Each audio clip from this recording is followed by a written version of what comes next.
Three young children, their mother, father, and grandmother, died Monday night, hiding in their basement from what activists say was a chlorine bomb attack on their neighborhood in northwest Syria.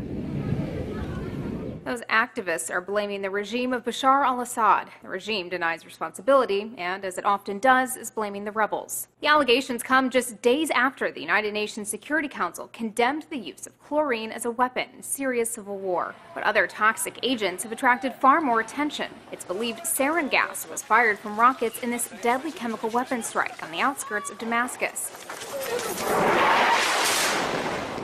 That attack in August of 2013 left over 1,400 dead and is widely blamed on the government, which Assad denies. Chlorine is nowhere near as deadly as sarin, but it's easier to obtain because of its use in fertilizers, insecticides, and water purification. Its use as a weapon dates back to World War I. The Germans were the first to use large-scale chlorine attacks, deploying the poisonous gas via artillery shells. In 2007, chlorine weaponry made its debut in Iraq. In heavily populated areas, al-Qaeda-linked insurgents loaded trucks carrying makeshift chlorine bombs. Depending on its concentration, just a few breaths of chlorine can be lethal. If inhaled, chlorine reacts with water to form hydrochloric acid in the lungs. Symptoms of chlorine poisoning range from burning sensations in the eyes, nose, and throat to nausea, dizziness, and vomiting. A person's lungs can also fill with water. The town of Kafr Zita in northwestern Syria is all too familiar with these symptoms. You can actually see what appears to be a green cloud of chlorine fill the streets in this unverified video put out by Syrian opposition activists. Assad denies using chlorine, but there does appear to be at least circumstantial evidence linking his regime to many of these attacks. Independent munitions researcher Elliot Higgins points to this chlorine gas canister found in Kafr Zita. On it is the name of a Chinese weapons producer that supplied to the Syrian government in the past. But the most compelling evidence comes from the Organization for Prohibition of Chemical Weapons, which won a Nobel Peace Prize for its efforts to rid Syria of chemical weapons. The watchdog group's report found chlorine was systematically and repeatedly used in barrel bombs dropped from helicopters. The report didn't assign blame, but it hardly needed to. Unlike the various rebel groups, only the Syrian government has an arsenal of helicopters and other aircraft. Given the allegations, you might be surprised to see Syria listed as a signatory on the Chemical Weapons Convention, under which member countries agree not to use chemical weapons. Syria's 2013 signature was seen as a way of getting the U.S. to back off airstrikes. President Assad also vowed to surrender his country's entire chemical weapons stockpile, which he initially denied ever having. Because of its industrial uses, chlorine gas was not among the chemicals the regime was ordered to turn over.